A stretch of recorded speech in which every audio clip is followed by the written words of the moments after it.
Hello guys, welcome back to the channel. Ajay Sharma लो में आप सभी का स्वागत है। और आज की इस वीडियो में हम पढ़ेंगे बहुत ही लैंडमार्क केस लो इंडियन एविडेंस एक्ट का, जो कि कॉन्फेशन और डाइंग डिक्लेरेशन के एस्पेक्ट से बहुत ज्यादा इंपॉर्टेंट है।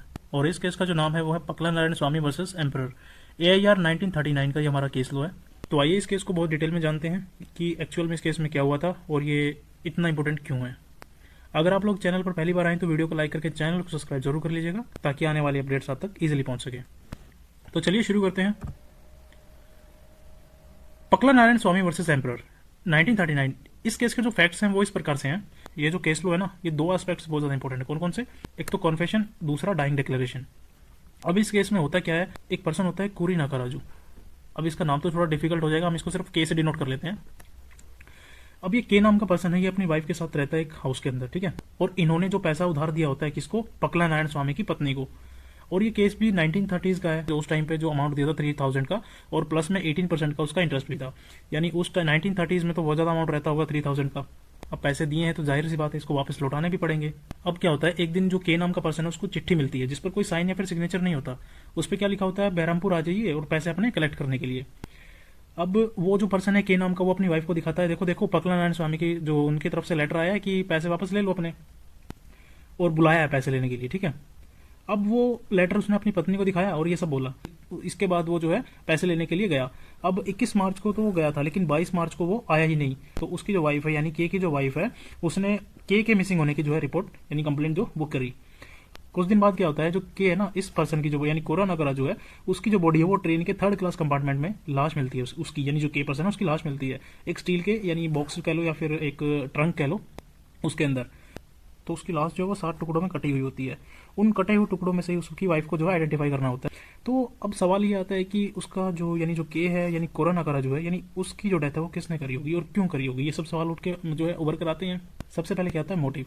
अब एविडेंस में जो मोटिव कहाँ था, यानी जो के पर्सन था ना, वो गया भी था पैसे लेने के लिए पकला नारायण स्वामी के घर पे। और दूसरा एविडेंस क्या था कि जो स्टील की जो बॉक्स है ना, जो ट्रंक था, वो पकला नारायण स्वामी ने अपने धोबी के द्वारा खरीदवाया था। दूसरा एविडेंस ये हो गया। और तीसरा, उसको जो चिट्ठी भेजी थी ना पकला नारायण स्वामी ने, किसको? के नाम के पर्सन को। तीसरा ये हो गया। इन्हीं के बिहाफ पर जो पकला नारायण स्वामी है उसको पुलिस जेल में डाल देती है, और पकला नारायण स्वामी जो है वो अपील करता है, ठीक है। तो ये तो इस केस के फैक्ट्स भी हो गए और इश्यूज भी हो गए। अब हम जानते हैं कि जजमेंट क्या हुई। बेसिकली जो पकला नारायण स्वामी है ना, उसके 2 ग्राउंड्स थे बेल के। कौन कौन से? सबसे पहला था कन्फेशन और दूसरा डाइंग डिक्लेरेशन, जिसके ऊपर जजमेंट है, ठीक है। तो सबसे पहले हम जान लेते हैं डाइंग डिक्लेरेशन के ऊपर, कि जो डाइंग डिक्लेरेशन है उसने ये कहा था कि आता हूं पैसे लेके। ये तो गलत एडमिट किया गया है।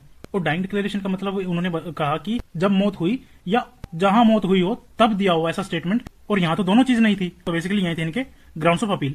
अब हम जानते हैं कि प्रीवी काउंसिल ने क्या कहा। प्रीवी काउंसिल के पास जब केस गया तो प्रीवी काउंसिल ने यह कहा कि according to the section 32 of subsection 1 of Indian evidence act, ये कहता है कि जो डाइंग डिक्लेरेशन है ना, सिर्फ यहां तक कि उसके ऊपर लिमिटेशन नहीं है कि जहां मृत्यु हुई हो, वो ऐसा जो है लिमिटेशन नहीं रखता है according to the section 32 subsection 1, ठीक है। अब दूसरा जो ग्राउंड है उस पे आते हैं हम कन्फेशन पे। क्या ये कन्फेशन है? नहीं नहीं, यहाँ पे जो है ये कन्फेशन नहीं है। क्यों? क्योंकि उसने खुद नहीं बोला कि जो है मैंने उसका मर्डर किया है। वो सिर्फ इतना कह रहा है कि जो कुरे नाकाराजू यानी के नाम का पर्सन है वो उसके घर पे आया था, लेकिन ये नहीं कह रहा है कि उसी ने जो है मर्डर किया है, ठीक है, पकला नारायण स्वामी ने। तो ये स्टेटमेंट जो है कन्फेशन तो नहीं है जस्ट बिकॉज ऑफ दैट। वो खुद नहीं कह रहा है कि मैंने ये जो है मर्डर किया है। और according to the section 162 of CrPC ये बोलता है कि पुलिस को दिया गया कन्फेशन जो है वो रेलिवेंट नहीं है, यानी वो इरेलीवेंट है, ठीक है। और साथ ही ये बोला गया कि जो कन्फेशन है ना उसकी इन्फ्रेंस नहीं चलेगी। ऐसा नहीं है कि जो सबूतों को देखकर सिर्फ इन्फ्रेंस के तौर पर लग रहा है कि जो ये है कन्फेशन मान लिया जाए, ऐसा नहीं है। कन्फेशन उसको नहीं मानेंगे। कन्फेशन सिर्फ वो माना जाएगा अगर वो खुद गए, तो इन्फ्रेंस भी यहाँ पे नहीं इंक्लूड होगी कन्फेशन के अंदर। So thanks for watching guys, यही था हमारा पकला नारायण स्वामी वर्सेस एम्परर का केस। आई होप आपको वीडियो पसंद आया होगा, और वीडियो को लाइक करके चैनल को सब्सक्राइब जरूर कर लीजिएगा, ताकि आने वाले वीडियोस आप तक इजीली पहुंच सके। Okay, bye bye guys, see you in the next video.